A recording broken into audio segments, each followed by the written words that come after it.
El mundo susurra de traiciones monumentales, de pactos sellados en oro y sombra. Pero la verdadera ruptura, la que redefinió el pulso del cosmos, no fue solo un beso en la oscuridad. Fue una noche que comenzó con la tranquila certeza de un hombre que sabía el peso exacto de cada segundo y que aún así se atrevió a amar hasta el último aliento. Era el año 33 de Cristo, un punto de inflexión invisible para la mayoría, donde el velo entre lo terrenal y lo divino se tensaba hasta el paroxismo.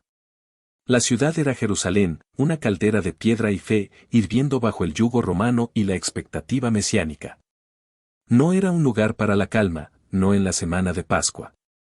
La población, normalmente de 80.000 almas, se había hinchado con el flujo incesante de peregrinos. 100.000, quizás 250.000 rostros, moviéndose por las estrechas arterias de la ciudad alta y baja, cada uno cargando su propia promesa, su propio temor, su propia interpretación de la ley y la esperanza. El aire vibraba con el murmullo de 1000 dialectos, el clamor de los mercados, el resonar de los cánticos en las sinagogas y, sobre todo, el humo ininterrumpido de los sacrificios que se elevaba del templo, visible por kilómetros. Era el olor de la purificación y la sangre, mezclado con la fragancia del pan sin levadura, la hierba amarga y el vino especiado que se filtraba desde cada patio, desde cada hogar. En este laberinto de fervor y tensión, un hombre, cuyo corazón latía en un tiempo diferente al de todos los demás, caminaba con una serenidad que era en sí misma un desafío. Jesús de Nazaret, el que era también Dios, sabía que el reloj no solo avanzaba, sino que se preparaba para detenerse, y luego, para reiniciar la historia. Lo que sucedería ese jueves no era una celebración más de la Pascua, era la Pascua. Era el momento para el cual cada cordero sacrificado desde el Éxodo había sido solo una sombra, una premonición sangrienta de la realidad inminente. La promesa hecha a Abraham bajo las estrellas, renovada a Moisés en el desierto, cantada por David en sus salmos, y anunciada por Isaías con voz de trueno, estaba a punto de alcanzar su cumplimiento definitivo. Para comprender la trama que se tejía, uno debía primero desentrañar la particular urdimbre del tiempo judío. El día no comenzaba con el amanecer, como en la lógica romana que heredamos. Para los hebreos, el día nacía al caer la noche, con la aparición de las primeras estrellas, una distinción más que ritual, una distinción cósmica. Así, el jueves de Pascua que Jesús y sus discípulos vivieron, empezó en realidad al atardecer del miércoles. Fue en esas primeras horas de oscuridad, en la delicada transición entre el cuarto y el quinto día de la semana, donde el drama de la última cena se desvelaría. Esta no era una minucia cronológica. Era la clave que explicaba por qué el cordero pascual se inmolaba por la tarde y se consumía durante la noche, cumpliendo con la precisión quirúrgica cada una de las exigencias del Éxodo 12. No había improvisación en el plan divino. Solo cumplimiento. La preparación para la Pascua era un torbellino que se iniciaba días antes, pero ese jueves específico tenía sus propios ritos urgentes, comenzando al alba. Mateo, Marcos y Lucas, con sus voces distintas pero en concordancia esencial, relatan cómo los discípulos se acercaron a Jesús con la pregunta fundamental, ¿dónde quería que prepararan la cena pascual? La respuesta de Jesús, como tantas veces, era una conjunción de lo práctico y lo enigmático. Les instruyó que, al entrar en la ciudad, buscaran a un hombre llevando un cántaro de agua. Un detalle extraordinario en el Jerusalén del siglo I. El cántaro era, sin excepción, la carga de las mujeres. Un hombre con uno era una anomalía tan llamativa que funcionaba como una señal inequívoca, una contraseña visible en el mar de la multitud. Jesús estaba tejiendo un código, un lenguaje secreto que solo sus mensajeros comprenderían. Lo siguieran, les dijo, y hablaran con el dueño de la casa, para preguntar dónde el maestro podría comer la Pascua. Pedro y Juan, con la mezcla de devoción y perplejidad que los caracterizaba, fueron los elegidos para esta misión. Según Lucas, su labor era ardua: comprar el cordero, llevarlo al templo para el sacrificio, recoger la sangre que el sacerdote rociaría sobre el altar, luego asar la carne sobre brasas, con una meticulosidad dictada por el Éxodo. Debían conseguir las hierbas amargas, el pan sin levadura, matzá, y el vino, y preparar el jaroset, esa mezcla de frutas y especias que evocaba la argamasa de la esclavitud en Egipto. Nada de esto era rápido, nada era sencillo. La preparación de una cena pascual era una orquestación de horas, exigiendo conocimiento ritual, coordinación y el acceso a los ingredientes exactos. Todo debía estar listo antes del anochecer, antes de que el nuevo día se abriera y la cena pudiera ser servida. El lugar, conocido en la tradición cristiana como el cenáculo, del latín cenaculum, simplemente, sala de comer en el piso superior, o anagaion en griego, era precisamente eso, un aposento amplio en la planta alta de una casa. La tradición y la arqueología lo ubican en el monte Sión, en la parte suroeste de la antigua ciudad, una zona habitada por familias de clase media alta, quizás incluso por algunas de las estirpes sacerdotales más respetadas. La sala, por las descripciones de los evangelios, era lo suficientemente espaciosa para albergar a 13 hombres recostados en la postura común de los banquetes greco-romanos. No estaban sentados erguidos en sillas, como en las idealizaciones medievales, sino reclinados sobre el costado izquierdo, alrededor de una mesa baja en forma de U o de herradura, una disposición que los romanos llamaban triclinium. Esta era la forma en que las familias judías acomodadas celebraban la Pascua, no solo por costumbre, sino por un profundo simbolismo, cenar como hombres libres, no como esclavos. Cuando Jesús y sus discípulos llegaron al cenáculo al caer la tarde, el ambiente flotaba entre la solemnidad de la tradición familiar y una tensión apenas perceptible. Era el momento más sagrado del calendario judío, y sin embargo, una discordia humana ya había echado raíces. Los discípulos habían estado debatiendo sobre quién era el más grande entre ellos, un eco perturbador de su aún imperfecta comprensión del reino que Jesús venía a instaurar. Y entre ellos, uno ya había tomado su sendero hacia la sombra. Judas Iscariote, un hombre cuyo corazón albergaba un peso más allá de las 30 piezas de plata, un pacto ya sellado con los principales sacerdotes. Y en medio de todo, Jesús. El Evangelio de Juan nos susurra que él, en su perfecta humanidad y divina presciencia, sabía exactamente todo lo que iba a ocurrir. Y con todo, se sentó.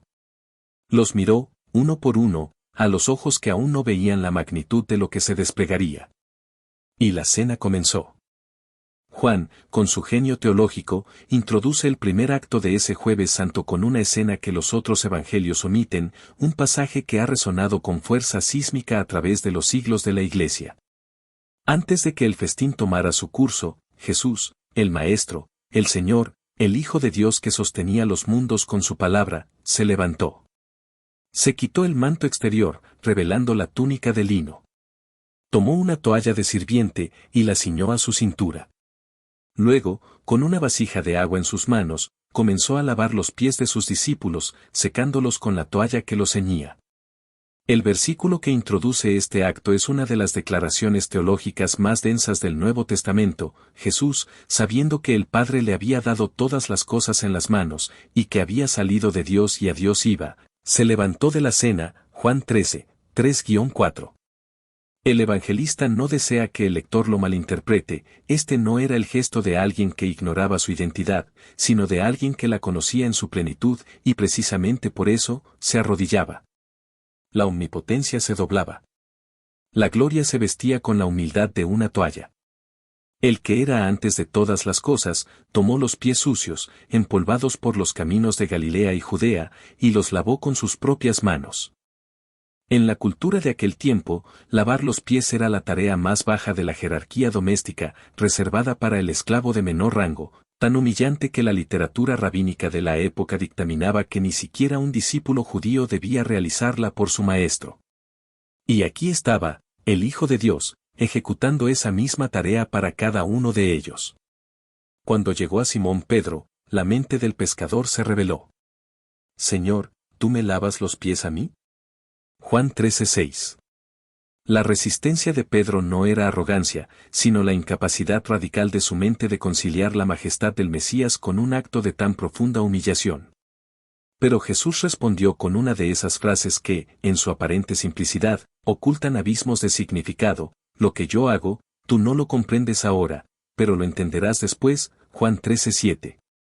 Y luego, añadió la clave de todo, aunque su significado pleno solo se revelaría horas más tarde: si no te lavare, no tendrás parte conmigo. Juan 13:8. La limpieza que Jesús ofrecía con agua esa noche era la prefiguración de la limpieza más profunda que ofrecería con su sangre al día siguiente. El lavamiento de los pies era la lección pedagógica que precedía al aula del Calvario. Era el último acto de enseñanza antes del supremo sacrificio. Una vez que hubo terminado, una vez que cada pie fue lavado, y cada discípulo observó con una mezcla de vergüenza y asombro, Jesús volvió a vestirse el manto y, sentándose nuevamente, explicó con una claridad inconfundible el significado de su acto. ¿Sabéis lo que os he hecho? Vosotros me llamáis Maestro y Señor, y decís bien, porque lo soy. Pues si yo, el Señor y el Maestro, he lavado vuestros pies, vosotros también debéis lavaros los pies los unos a los otros. Juan 13, 12-14. La Iglesia, nacida de esa noche, recibió no solo un símbolo, sino un modelo estructural para el liderazgo cristiano, el poder ejercido como servicio, la autoridad vestida de humildad, la grandeza medida en kenosis, en vaciamiento voluntario. 2000 años de historia eclesiástica han librado batallas constantes con esta lección. La han olvidado y redescubierto, la han traicionado y vuelto a abrazar, porque es una verdad que contradice cada instinto del ego humano. Pero ahí permanece, grabada en el corazón del Jueves Santo, como una llama inextinguible, recordándonos que el camino hacia la verdadera autoridad pasa por la rodilla doblada. La cena, una vez concluido el lavatorio, prosiguió según el orden del Seder pascual, tal como se practicaba en la época del Segundo Templo. Es crucial detenerse aquí para comprender la estructura de este ritual, porque sin esa apreciación, la magnitud de lo que Jesús estaba a punto de hacer se perdería en la familiaridad. El Seder no era una simple comida, era una liturgia de memoria activa, un evento en el cual el participante no solo recordaba el pasado como un hecho distante, sino que lo revivía, lo hacía presente. Las preguntas rituales que el hijo menor dirigía al padre, ¿por qué esta noche es diferente de todas las otras noches?, no eran una mera curiosidad histórica, eran la puerta de entrada a una narrativa que transformaba al participante en protagonista. Yo fui esclavo en Egipto. Yo fui liberado por el brazo extendido del Señor. Yo comí el pan de la aflicción. Yo crucé el mar. En el pensamiento judío del siglo I, la Pascua hacía presente la redención original y la anticipaba en el futuro. Era memoria, identidad y esperanza fusionadas en un solo ritual. Este Seder seguía una secuencia de 4 copas de vino, cada una cargada de un significado específico, extraído de las promesas de Dios a Israel en Éxodo 6, 6-7, yo os sacaré, os libraré, os redimiré, os tomaré. La primera copa, la de la santificación, o Kidús, abría la celebración con una bendición sobre el vino y una declaración de la santidad del día. Le seguía la porción de hierbas amargas, el mere, mojadas en agua salada o vinagre, un recordatorio punzante de las lágrimas del cautiverio. Luego venía la Agadá, la narración detallada del Éxodo, con sus preguntas y respuestas, sus cánticos y explicaciones. La segunda copa, la de la proclamación, o de las plagas, se bebía al finalizar esta narración, seguida por la primera parte del Ayel, Salmos 113 y 114, entonados como himno de gratitud. Entonces llegaba la comida principal, el cordero pascual asado, el pan sin levadura, las hierbas amargas, el jaroset. Tras la comida, la tercera copa, la de la redención, o copa de la bendición, sellaba el banquete con una acción de gracias profunda. Y la cuarta copa, la de la consumación, cerraba la liturgia, junto con la segunda parte del Ayel, Salmos 115 al 118, y el gran Ayel, Salmos 136. Fue en el contexto de esta liturgia precisa y cargada de siglos, con sus gestos ancestrales y sus palabras grabadas en la memoria de un pueblo, donde Jesús tomó el pan sin levadura en sus manos, en el momento posterior a la comida, y pronunció palabras que ningún celebrante del Seder había dicho jamás. Lucas lo registra así, con una concisión que apenas puede contener la magnitud de lo revelado, y tomó el pan y dio gracias, y lo partió y les dio, diciendo, esto es mi cuerpo, que por vosotros es dado, haced esto en memoria de mí. Lucas 22:19. Y luego, con la misma solemnidad sobrecogedora, y también sin precedente alguno en toda la historia de la liturgia judía, tomó la copa y dijo, esta copa es el nuevo pacto en mi sangre, que por vosotros se derrama. Lucas 22:20. En ese instante, con esas dos frases, Jesús estaba realizando un acto de audacia teológica sin paralelo. Estaba reinterpretando el Éxodo entero, no desde una perspectiva nueva, sino en función de sí mismo. Estaba proclamando que Él era el Cordero al que todos los corderos anteriores habían apuntado. Estaba diciendo que su cuerpo era el verdadero pan, el maná definitivo, el que nutre el alma para la eternidad. Estaba declarando que su sangre inauguraría el nuevo pacto, el que Jeremías había profetizado en el capítulo 31, un pacto no escrito en tablas de piedra, sino en el corazón humano. Y con ello, estaba instituyendo un rito que sus seguidores repetirían hasta su regreso, una forma de proclamar su muerte y anunciar su venida cada vez que partieran el pan y bebieran la copa. Pablo, con la autoridad de una revelación directa, recoge esta tradición en su primera epístola a los Corintios, con una fórmula que los estudiosos del Nuevo Testamento reconocen como uno de los textos más antiguos del canon cristiano, transmitido como tradición litúrgica incluso antes de que los evangelios fueran escritos. Porque yo recibí del Señor lo que también os he enseñado, que el Señor Jesús, la noche que fue entregado, tomó pan, y habiendo dado gracias, lo partió, y dijo, tomad, comed. Esto es mi cuerpo que por vosotros es partido, haced esto en memoria de mí. Asimismo tomó también la copa, después de haber cenado, diciendo, esta copa es el nuevo pacto en mi sangre, haced esto todas las veces que la bebiereis, en memoria de mí. Así pues, todas las veces que comiereis este pan, y bebiereis esta copa, la muerte del Señor anunciáis hasta que Él venga. 1 Corintios 11, 23-26. Cada vez que la Iglesia se reúne alrededor de la mesa del Señor, no está simplemente recordando un evento pasado, está de regreso en ese cenáculo. Cada fracción del pan es un eco audible de esas manos divinas y humanas que tomaron el matzá y lo partieron con una gravedad que los discípulos de entonces aún no podían comprender. Cada copa es un reflejo, un destello, de esa copa que Jesús tomó y sobre la cual pronunció palabras que reescribieron la historia del mundo. Fue también en el transcurso de esa misma cena, mientras el pan y el vino aún hablaban de un nuevo pacto, donde Jesús pronunció la revelación más perturbadora, la que heló el ambiente del cenáculo con una crudeza que ninguno de los presentes olvidaría jamás. Juan 13:21 lo registra con una frase breve y devastadora: Jesús se turbó en espíritu, y declaró y dijo, de cierto os digo, que uno de vosotros me va a entregar. La consternación fue inmediata, un murmullo de incredulidad y miedo recorrió la mesa.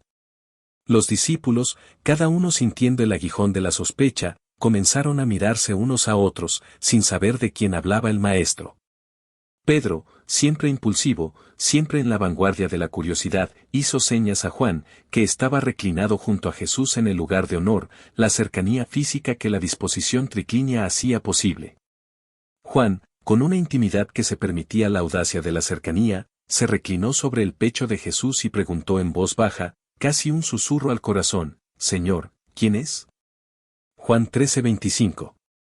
La respuesta de Jesús, dada también en un código sutil, un gesto arraigado en la cultura del banquete, tenía un significado preciso: a quien yo diere el pan mojado, Juan 13:26. Y entonces, tomó un trozo de pan, lo mojó en el plato, probablemente en el jarocet o en algún tipo de salsa, y se lo ofreció a Judas Iscariote. En el protocolo del banquete del Oriente Próximo antiguo, ofrecer el bocado mojado a alguien era un gesto de honor, un acto de afecto, una muestra de deferencia del anfitrión hacia un invitado especial. Hasta el último momento, con un amor que desafía toda lógica humana, Jesús le estaba ofreciendo a Judas no solo la traición desenmascarada, sino también, velada en el gesto de honor, la posibilidad del arrepentimiento, del regreso. Y Judas tomó el pan. Y salió, y era ya de noche, Juan 13:30. Esa brevísima frase con la que Juan cierra la salida de Judas es una de las más cargadas de significado teológico en todo el Nuevo Testamento. No es una mera observación meteorológica. En la profunda teología de Juan, la noche es el dominio de aquellos que eligen caminar lejos de la luz, el reino de la oscuridad espiritual. Judas salió al único tipo de noche que importaba, salió de la presencia de la luz del mundo, hacia la oscuridad que él mismo había elegido en su corazón. Y lo que resulta aún más perturbador, cuando uno medita en ello, es que los otros discípulos no comprendieron lo que acababa de ocurrir. Pensaron que Jesús le había dicho que fuera a comprar algo para la fiesta o que diera limosna a los pobres, Juan 13:29. La traición, en su forma más íntima y devastadora, se desplegó ante sus ojos, y la malinterpretaron como un encargo doméstico. Así de cerca puede estar el mal de lo que amamos, y así de ciegos podemos ser ante su presencia. Fue después de la salida de Judas, cuando la sombra de la traición ya había abandonado la sala pero su veneno aún flotaba en el aire, que Jesús pronunció el discurso más extenso, más íntimo y más conmovedor que registra cualquiera de los evangelios. El discurso de despedida, que abarca los capítulos 13 al 17 de Juan, y que culmina con la oración sacerdotal del capítulo 17, reconocida desde la antigüedad como el texto de oración más profundo y sublime del Nuevo Testamento. En ese discurso, les habló de los aposentos que iba a prepararles en la casa del Padre, donde afirmó ser el camino, la verdad y la vida, la única puerta hacia el Padre. Allí les prometió el Espíritu Santo, el Consolador, el Paráclito, que vendría para estar con ellos para siempre, para guiarlos a toda verdad. Allí les dio el mandamiento nuevo, amarse los unos a los otros, tal como Él los había amado, una medida radical de amor sacrificial. Allí les advirtió que el mundo los odiaría, que enfrentarían aflicciones, pero les aseguró con una autoridad que resonaba en la eternidad: en el mundo tendréis aflicción, pero confiad, yo he vencido al mundo. Juan 16:33. Todo esto lo dijo esa noche, en ese cenáculo, mientras el tiempo, tan precioso y escaso, se acortaba implacablemente. Habló con la urgencia de alguien que sabe que cada palabra podría ser la última que escucharan de sus labios en circunstancias de libertad, cada frase un legado final grabado en sus corazones perplejos. La oración del capítulo 17 merece una pausa especial, un silencio reverente, porque es uno de los textos más asombrosos de toda la Escritura. Jesús levantó los ojos al cielo y comenzó a orar. Y lo que salió de sus labios no fue una petición cualquiera, sino una conversación íntima, eterna, entre el Hijo y el Padre, un diálogo trinitario que los discípulos escucharon como testigos de algo que trascendía su comprensión. Padre, la hora ha llegado, glorifica a tu Hijo, para que también tu Hijo te glorifique a ti. Juan 17:1. Y más adelante, en el versículo que ha sido llamado el corazón del capítulo, la esencia de la vida misma, y esta es la vida eterna, que te conozcan a ti, el único Dios verdadero, y a Jesucristo, a quien has enviado. Juan 17:3. Y en lo que es quizás el momento más íntimo y, paradójicamente, el más universal de toda la oración, no ruego solamente por estos, sino también por los que han de creer en mí por la palabra de ellos. Juan 17:20. En ese momento, en ese cenáculo, en ese jueves santo de hace 20 siglos, Jesús estaba orando por ti. Sí, por ti personalmente.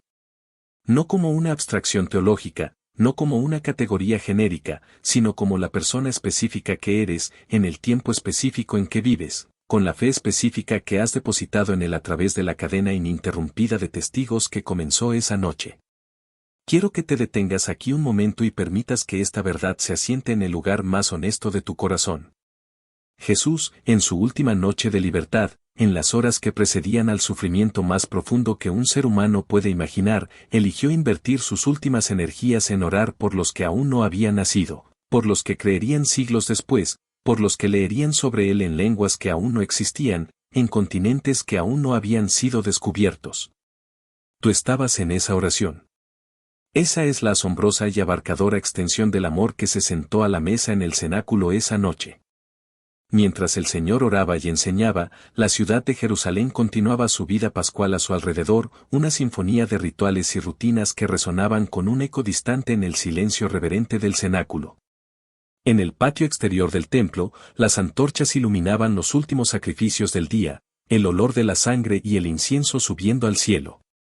En las calles empedradas de la ciudad alta, los peregrinos cantaban fragmentos del Ayel mientras regresaban a sus alojamientos después de sus propias cenas pascuales, sus voces elevándose y desvaneciéndose en la brisa nocturna. Los guardias del templo, sombras en la noche, hacían sus rondas habituales, sus armaduras metálicas brillando bajo la luz de la luna.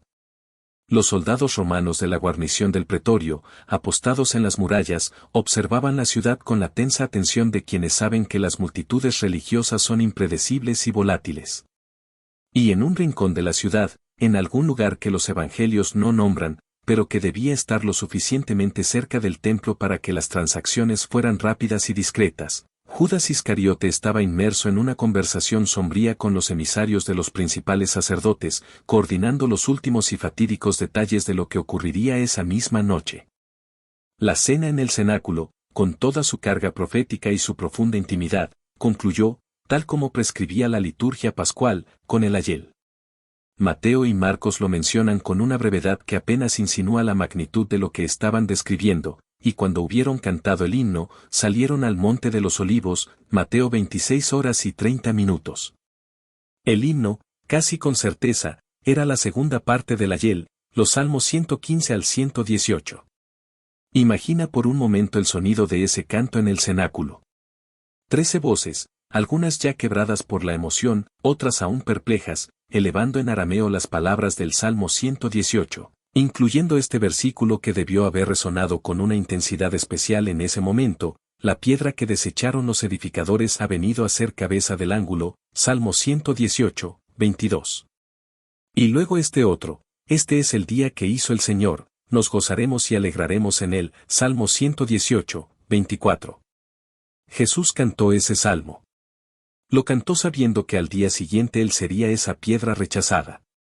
Lo cantó sabiendo que al día siguiente sería el día que el Señor había hecho, el día que cambiaría el calendario de la eternidad. Y cantó, porque la obediencia perfecta incluía alabar al Padre, incluso en la víspera del altar, incluso cuando el peso del mundo estaba a punto de caer sobre sus hombros. Cuando salieron del cenáculo, la noche de Jerusalén los envolvió en su manto oscuro. Descendieron por las calles sinuosas de la ciudad alta, cruzaron el valle del Cedrón, quizás por el puente, quizás por el paso de piedra que existía en ese sector. El aire fresco de la noche, mezclado con el aroma de los olivos, comenzaba a subir por la ladera occidental del Monte de los Olivos. Su destino era un lugar que Lucas simplemente llama el Monte de los Olivos, pero que Mateo y Marcos identifican más específicamente con el nombre de Getsemaní, una palabra aramea que significa prensa de aceite. En las laderas del Monte de los Olivos abundaban los olivares, y era perfectamente común que hubiera instalaciones para la producción de aceite en esa zona. Este no era un lugar desconocido para Jesús. El Evangelio de Juan especifica que Jesús había ido muchas veces allí con sus discípulos, Juan 18:2. Era un lugar que él conocía, un lugar que seguramente había usado antes para la oración, un refugio de cierta intimidad topográfica para aquel grupo. Y por eso mismo, era también un lugar que Judas conocía, donde sabía que los encontraría. La familiaridad se convertiría en el escenario de la agonía. Lo que ocurrió en Getsemaní es uno de los episodios más desconcertantes, más desgarradores y más profundos de los evangelios. Uno que la Iglesia ha meditado durante 2000 años sin agotar su profundidad. Jesús, con una determinación que ocultaba una tormenta interior, separó a Pedro, a Santiago y a Juan del resto del grupo, los llevó más adentro del huerto, más allá del alcance de las lámparas de la ciudad, y les pidió que se quedaran despiertos, que velaran, mientras él iba a orar. Luego, según Mateo, comenzó a entristecerse y a angustiarse en gran manera, Mateo 26:37. Y dijo a los 3 discípulos, sus más íntimos: mi alma está muy triste, hasta la muerte, quedaos aquí, y velad conmigo, Mateo 26:38. Lucas, con la precisión de un observador clínico, no olvidemos que los estudiosos del Nuevo Testamento lo reconocen como médico, añade un detalle que ha sido objeto de estudio y discusión médica durante siglos. Y estando en agonía, oraba más intensamente, y era su sudor como grandes gotas de sangre que caían hasta la tierra, Lucas 22:44. Este fenómeno, conocido en la literatura médica como hematidrosis, es clínicamente reconocido como posible en situaciones de estrés fisiológico extremo, cuando los capilares que rodean las glándulas sudoríparas se rompen bajo la presión intensa y mezclan sangre con sudor. Lucas estaba describiendo lo que vio, o lo que le fue relatado, con los ojos de alguien entrenado en la observación precisa. Pero la causa de esa angustia no era simplemente el miedo a la muerte física. Los mártires de Israel habían enfrentado la muerte con serena determinación, y Jesús, que conocía la historia de su pueblo, lo sabía. Lo que pesaba sobre él en Getsemaní era algo infinitamente más vasto, más oscuro, más insondable, la anticipación de cargar con la totalidad del pecado humano, de ser hecho maldición por nosotros, de experimentar la separación del Padre que el pecado produce. Era la anticipación de beber la copa de la ira santa de Dios contra todo lo que destruye la creación y la humanidad que él amaba hasta el extremo. Y en medio de ese peso inmenso, desde el suelo húmedo del huerto, con la tierra fresca de la noche de primavera bajo sus rodillas, Jesús oró: Padre mío, si es posible, pase de mí esta copa, pero no sea como yo quiero, sino como tú. Mateo 26:39. En esa oración, en esa tensión entre la voluntad humana temblorosa y la obediencia divina perfecta, está contenida toda la teología de la salvación. Es la oración del Hijo perfecto que en su humanidad tiembla ante lo que viene, pero que en su obediencia inquebrantable se entrega sin reserva a la voluntad del Padre. Es el antiedén, el reverso de la historia, donde el primer Adán dijo no a Dios para seguir su propia voluntad, el segundo Adán dijo sí a Dios, aun cuando su humanidad temblaba ante el precio incalculable. 3 veces regresó Jesús a orar, y 3 veces encontró dormidos a los discípulos a quienes había pedido que velaran con él. No los reprendió con severidad. Con una mezcla de comprensión, compasión y melancolía, dijo a Pedro, el mismo que había prometido morir con él antes que negarle: el espíritu a la verdad está dispuesto, pero la carne es débil. Mateo 26:41. Hay una ternura en esa frase que resulta conmovedora, un reconocimiento profundo de la fragilidad humana. Jesús no idealizaba a sus discípulos, los conocía, sabía de qué estaban hechos, sabía de sus debilidades y sus miedos, y los amaba de todas formas. Entre esa primera oración de agonía y la llegada inminente de Judas con los guardias del templo, Lucas, con su mirada atenta a lo celestial, especifica que un ángel vino a Jesús y lo fortaleció. Lucas 22:43. El cielo no estaba ausente de Getsemaní. El cielo estaba mirando, participando a su manera, sosteniendo al que sostenía el mundo, mientras el mundo, en su indiferencia, dormía.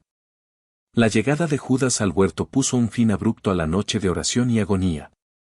Llegó con una multitud armada, enviada por los principales sacerdotes y los ancianos, portando antorchas que danzaban en la oscuridad y armas listas para el arresto. Querían una captura discreta, lejos de las multitudes pascuales que podrían reaccionar de manera impredecible. Judas les había dado una señal convenida, un acto de intimidad transformado en traición. Sería el que se acercara a Jesús y lo saludara con un beso, el saludo habitual de respeto entre discípulos y maestros en el mundo judío del primer siglo. Y así lo hizo. Se acercó a Jesús, con el peso de la oscuridad en su corazón, y dijo: Salve, Maestro. Y lo besó. Mateo 26:49. La respuesta de Jesús fue, una vez más, desconcertante en su gentileza, en su dolorosa verdad: Amigo, ¿a qué has venido? Mateo 26:50. Amigo. En el momento de la traición máxima, Jesús llamó amigo al traidor, ofreciendo una última grieta de luz en la oscuridad del corazón de Judas. Fue en ese instante de traición y amor paradójico cuando ocurrió un episodio breve pero enormemente significativo para entender la elección radical que Jesús estaba haciendo en Getsemaní. Pedro, impulsivo como siempre, sacó una espada, una de las 2 que llevaban, Lucas 22:38, y con un movimiento rápido, cortó la oreja derecha de uno de los siervos del sumo sacerdote, cuyo nombre, Malco, Juan preserva para la historia, Juan 18:10. La respuesta de Jesús fue inmediata, una reprimenda y una lección que resonaría por la eternidad: vuelve tu espada a su lugar, porque todos los que tomen espada, a espada perecerán.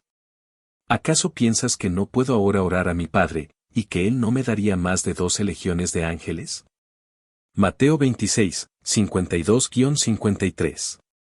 Una legión romana, en su apogeo, contaba con aproximadamente 6.000 soldados. 12 legiones serían 72.000 seres de naturaleza completamente distinta a cualquier fuerza humana, capaces de aniquilar a sus captores en un instante. Y el Señor no las llamó. Eligió no llamarlas. Y luego, en un gesto de misericordia que Lucas es el único en registrar, tocó la oreja de Malco y lo sanó. Lucas 22:51. El último milagro de sanidad que Jesús realizó antes de su crucifixión fue reparar el daño causado por uno de sus propios discípulos sobre un hombre que venía a arrestarlo. El Evangelio, a veces, es tan extraordinariamente coherente consigo mismo que resulta deslumbrante, revelando un amor que no distingue entre amigo y enemigo.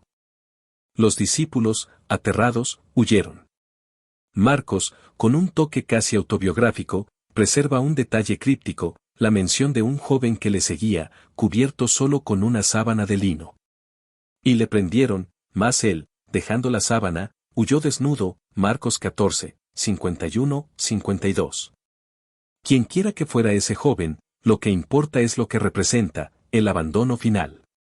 Hasta el último seguidor huyó en la oscuridad, dejando a Jesús solo con sus captores, que lo llevaron primero ante Anás, el suegro del sumo sacerdote, y luego ante Caifás y el Sanedrín, para el interrogatorio nocturno, que abriría el proceso que culminaría al día siguiente. Pero eso ya pertenece al viernes. El jueves ha terminado. Y ha terminado con Jesús en manos de sus enemigos, los discípulos dispersados en el miedo, Judas desaparecido en la noche de su propia elección, Pedro siguiendo de lejos, su lealtad ya tambaleante, y el cielo, en aparente silencio. Y sin embargo, el cielo no estaba en silencio.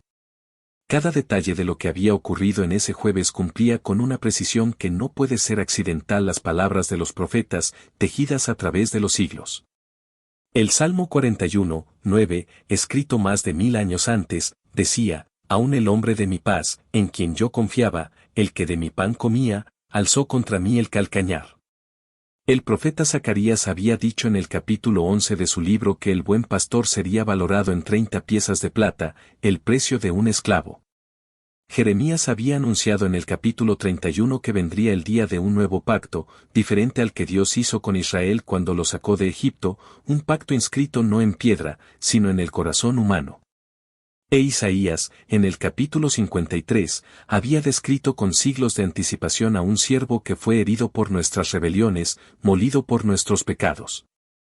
El castigo de nuestra paz fue sobre él, y por su llaga fuimos nosotros curados. Isaías 53, 5. El Jueves Santo no fue una noche en que las cosas se salieron de control, un plan divino descarrilado por la malicia humana. Fue una noche en que las cosas llegaron, por fin, a su destino predestinado, a su propósito eterno. Fue el cumplimiento de todo. Quiero preguntarte algo de corazón, y quiero que lo lleves al lugar más honesto de tu interior antes de responder. ¿Has tenido alguna vez un momento en que sentiste, con una certeza innegable, que Dios estaba orando por ti? Que el cielo te estaba sosteniendo, te estaba fortaleciendo, en medio de algo que sentías demasiado grande para tu propia fuerza, demasiado oscuro para tu propia luz. Tal vez fue una enfermedad, una pérdida, una traición inesperada, una encrucijada sin salida. Cuéntamelo en los comentarios. Quiero leerlo. Quiero que esta comunidad escuche cómo el Dios del Jueves Santo sigue actuando en la vida real de personas reales en el siglo XXI, como su oración de hace 2 milenios sigue resonando en tu hoy. Porque eso es exactamente lo que el Jueves Santo te dice a ti hoy. No te lo dice como historia muerta, como un documento arqueológico polvoriento, como una curiosidad litúrgica confinada a un calendario. Te lo dice como realidad viva, presente, activa, un eco que atraviesa el tiempo y el espacio. Cuando el pan se parte en tu iglesia, o en tu casa, o en la soledad de tu devoción, estás en el cenáculo, no como espectador, sino como participante. Cuando tu comunidad canta el himno después de la comunión, estás cantando el ayel con los discípulos, tus voces uniéndose a ese coro antiguo y eterno. Cuando oras en los momentos más oscuros de tu vida, con la angustia que te aprieta el alma, estás en Getsemaní con aquel que también oró en la oscuridad y fue escuchado, incluso con un ángel que lo fortalecía.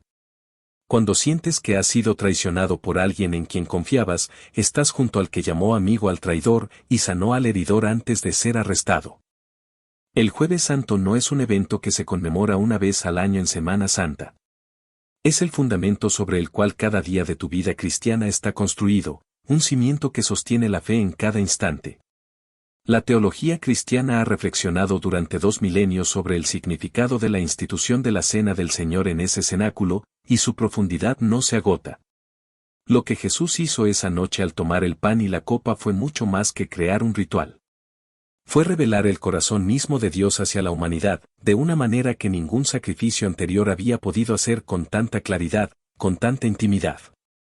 Los corderos del templo cubrían el pecado de Israel año tras año, en ciclos que nunca terminaban, porque ningún cordero animal podía quitar definitivamente lo que el pecado había introducido en la creación, lo que había lacerado el alma humana. Pero en ese cenáculo, Jesús anunció el fin de los ciclos. Esta copa es el nuevo pacto en mi sangre. No era un pacto añadido al anterior. Era el cumplimiento, la superación, la glorificación de todo lo que el anterior había prometido y prefigurado. Era la sombra cediendo su lugar a la realidad, el tipo cediendo su lugar al arquetipo, la figura cediendo su lugar a la persona a la que siempre había señalado desde el principio de los tiempos. El apóstol Pablo, escribiendo a la joven iglesia de Corinto aproximadamente 20 años después de ese jueves crucial, les recordaba que cada vez que comiereis este pan y bebiereis esta copa, la muerte del Señor anunciáis hasta que Él venga, 1 Corintios 11:26. Esa pequeña frase, hasta que Él venga, es de una densidad escatológica extraordinaria, un puente que une el pasado con el futuro. La cena del Señor no es solo memoria del pasado, no es solo un recordatorio estático, es anticipación vibrante del futuro. Es el punto donde el pasado de la redención, logrado por Cristo, y el futuro del reino venidero, que Él establecerá, se encuentran y se fusionan en el presente de la fe. Cada vez que la comunidad cristiana parte el pan y bebe la copa, está parada en ese cruce de tiempos, mirando hacia atrás al cenáculo con gratitud y asombro, y mirando hacia adelante al banquete del Cordero que el Apocalipsis anuncia en su capítulo 19 con trompetas celestiales y aleluyas. Y en ese cruce de tiempos, Jesús está presente, no como un mero recuerdo desvaído, sino como una realidad viva, palpitante, activa. El lavamiento de los pies, la institución de la Eucaristía, el discurso de despedida, la oración sacerdotal, la agonía de Getsemaní. Cada uno de estos elementos, como facetas de un diamante celestial, revela una dimensión diferente del mismo amor infinito. El lavamiento de los pies revela la humildad de ese amor, su disposición a descender hasta el punto más bajo del servicio, a ensuciarse las manos por el amado.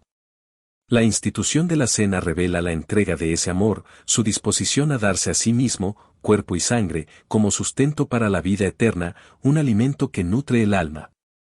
El discurso de despedida revela la ternura de ese amor, su disposición a consolar y preparar el corazón antes de que venga el dolor inevitable. La oración sacerdotal revela la intercesión de ese amor, su disposición a presentar ante el Padre a todos los que creerían, tejiendo tu nombre en el tapiz de la eternidad. Y la agonía de Getsemaní revela la profundidad inaudita de ese amor, su disposición a beber la copa más amarga que pueda existir, la copa de la ira divina contra el pecado, para que nosotros, sus amados, nunca tuviéramos que beberla.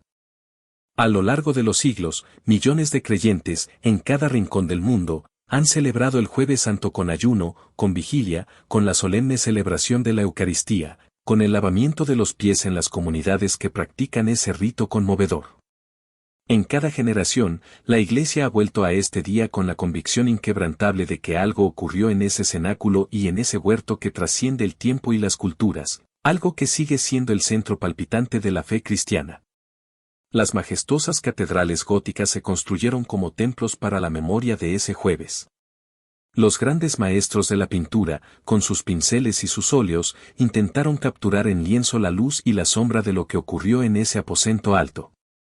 Los más profundos teólogos de cada siglo han dedicado sus mejores energías intelectuales a comprender las implicaciones de lo que Jesús hizo cuando tomó el pan y la copa, cuando se arrodilló. Y sin embargo, ninguna catedral, ningún lienzo, ningún tratado teológico agota el misterio, porque el misterio no es una proposición intelectual, no es un concepto que se pueda encapsular en palabras. El misterio es una persona.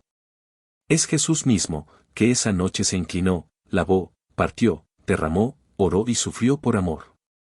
Hoy, mientras lees o escuchas estas palabras, el Jueves Santo te invita a algo específico. No te invita simplemente a admirar lo que ocurrió hace 2000 años con la distancia segura del espectador histórico, el crítico objetivo. Te invita a sentarte a esa mesa, a ser uno de los 13, con tus dudas, tus miedos, tus aspiraciones. Te invita a dejar que ese Señor que se inclinó ante Pedro, se incline también ante ti, ante tu propia necesidad de gracia y limpieza. Y que la resistencia que Pedro sintió, Señor, tú me lavas los pies a mí, sea superada en ti por la misma comprensión profunda que Pedro alcanzó después, que sin ese lavamiento, sin esa gracia que se humilla hasta lo más bajo para alcanzarte, no hay parte con él. Te invita a recibir el pan y la copa, no como ritual vacío y repetitivo, sino como encuentro real con el cuerpo y la sangre del que te amó hasta el extremo, hasta la cruz. Te invita a orar como Jesús oró en Getsemaní, con honestidad brutal sobre el peso que llevas, con confianza inquebrantable en el Padre que escucha, y con la disposición, aunque cueste cada fibra de tu ser, de decir, no mi voluntad, sino la tuya. El Jueves Santo no termina con el arresto en el huerto, con los discípulos dispersos y la oscuridad venciendo aparentemente. El Jueves Santo termina con una promesa, una que Jesús hizo en el cenáculo, grabada en el aire de esa noche, y que todavía está en pie, inquebrantable, y si me fuere y os prepararé lugar, vendré otra vez, y os tomaré a mí mismo, para que donde yo estoy, vosotros también estéis. Juan 14:3. El arresto, el proceso injusto, el madero infame, el sepulcro silencioso, todo eso vendrá. Pero al final de ese camino que el Jueves Santo santifica, está la resurrección, está la ascensión a la diestra del Padre, y está la promesa gloriosa de un regreso. El que se inclinó a lavar los pies, volverá. El que partió el pan y derramó el vino, volverá. El que oró por ti en el capítulo 17 de Juan, volverá. Y cuando vuelva, el Jueves Santo que comenzó esa noche en el cenáculo, entre la traición y la promesa, encontrará su consumación en el banquete que no tendrá fin, en la luz que no tendrá sombra. Llevas ahora en el corazón el jueves más sagrado de la historia. No lo guardes solo para ti. Hay alguien en tu vida, un amigo que se alejó de la fe, un familiar que nunca ha escuchado esto con esta profundidad, alguien que está atravesando su propio Getsemaní sin saber que no está solo, que necesita escuchar que esa noche Jesús también oró por él, también partió el pan por ella, también eligió la copa por amor a esa vida específica. Comparte este video con esa persona. Sé el mensajero que el cenáculo necesita en el siglo XXI. Y si aún no formas parte de esta comunidad, suscríbete hoy, porque cada semana seguimos recorriendo juntos las verdades que sostienen la fe con la misma profundidad, con la misma pasión, con el mismo pan partido y la misma copa derramada como centro de todo. Total de caracteres estimados, 67.885.